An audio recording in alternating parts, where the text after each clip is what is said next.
আসসালামু আলাইকুম রহমতুল্লাহ। আমি আজকে ক্যান্সার সম্বন্ধে কিছু কথাবার্তা বলবো।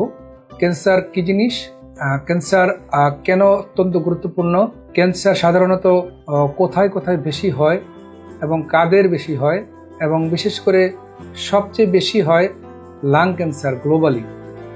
শুধু গ্লোবালি না, এটা বাংলাদেশেও লাং ক্যান্সারে সবচেয়ে বেশি হয় এবং সবচেয়ে বেশি মৃত্যুবরণ করে। তো সেই ব্যাপারে কথা বলবো।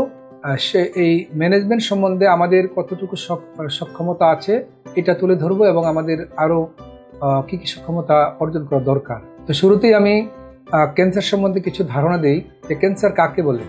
ক্যান্সারটা অত্যন্ত একটা গুরুতর মরণব্যাধি, যেটা অবশ্য প্রথমে যদি আমরা আর্লি স্টেজে ধরতে পারি সেটা ভালো করা সম্ভব আর্লি স্টেজে, বাট যদি আমরা দেরি করে ধরা পড়ে বা অ্যাডভান্স স্টেজে যায় তখন এটা ট্রিটমেন্ট করা ডিফিকাল্ট হয়ে যায় এবং তখন মানুষের আয়ুষ্কাল কমে যায়। So what is cancer? Cancer is a growth where there is uncontrolled proliferation of the cell and tissues, যেটার ফল পরবর্তীতে শুধু সেই অংশেই থাকে না, এটা বিভিন্ন অঙ্গে ছড়িয়ে পড়ে। যেমন একটা ক্যান্সার যদি লাংসে হয়, যদি ব্রেস্টে হয়, যদি স্টমাকে হয়, সেটা কিন্তু কিছুদিন পর্যন্ত ওই অর্গানে সীমাবদ্ধ থাকবে। পরবর্তীতে এটা তার নেচারের কারণে এটা বিভিন্ন জায়গায় ছড়িয়ে পড়বে। ক্যান্সারটা ছড়িয়ে পড়াটা এটার একটা ক্রাইটেরিয়া। ক্যান্সার এটা বসে থাকবে না, জায়গায় থাকবে না, এবং গ্রোথটা হতেই থাকবে।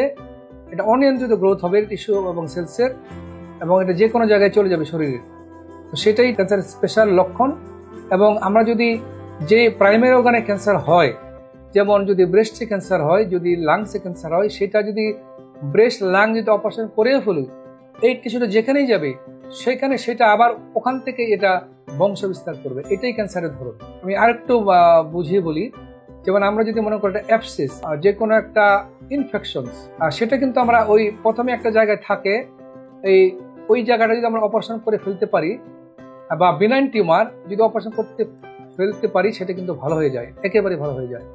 কিন্তু ক্যান্সার যদি, যেটা ম্যালিগন্যান্ট টিউমার সেটাকে বলে ক্যান্সার, সেই ক্যান্সার ম্যালিগন্যান্ট টিউমার যদি আমরা একটা সেলও থেকে যায়, কিছু সেলও থেকে যায়, আমরা পুরোটা অপারেশন করে ফেলি, সেটা যদি সেই জায়গায় থাকে অথবা অন্য কোথাও যদি হয়, মাইক্রোমেটাস্টেসিস হয়, সেটা কিন্তু সেখানে আর বসে থাকবে না। দেখা গেল 1 বছর, 2 বছর, 3 বছর, 5 বছর পর আবার এটা রিকভার করবে, রিল্যাপস হবে এবং অন্য জায়গায় দেখা যাবে।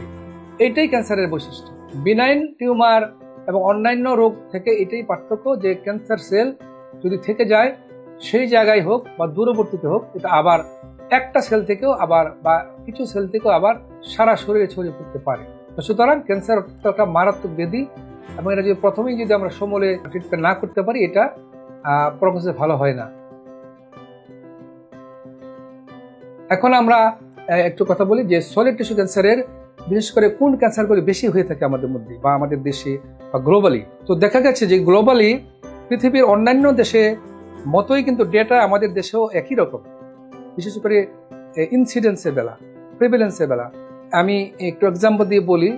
যেমন আমরা যদি প্রথম 5টা থেকে 6টা কমন ক্যান্সার কথা বলতে চাই, তাহলে যেমন বেশি কমন ক্যান্সার কোনটা, যেমন আমি lung cancer is the commonest cancer globally. পৃথিবীর সব জায়গাতেই লাং ক্যান্সার প্রথম ক্যান্সার, যেটা খুব বেশি হয়ে থাকে, এবং বিশেষ করে যেটাতে খুব সবচেয়ে বেশি লোক মারা যায়, মেল এবং ফিমেল দুই ক্ষেত্রেই কিন্তু লাং ক্যান্সারের প্রগনোসিস খারাপ হয় এবং বেশি লোক মারা যায়। আর দ্বিতীয়ত যদি আমি বলি, overall breast cancer is another commonest cancer and it is mostly in the female.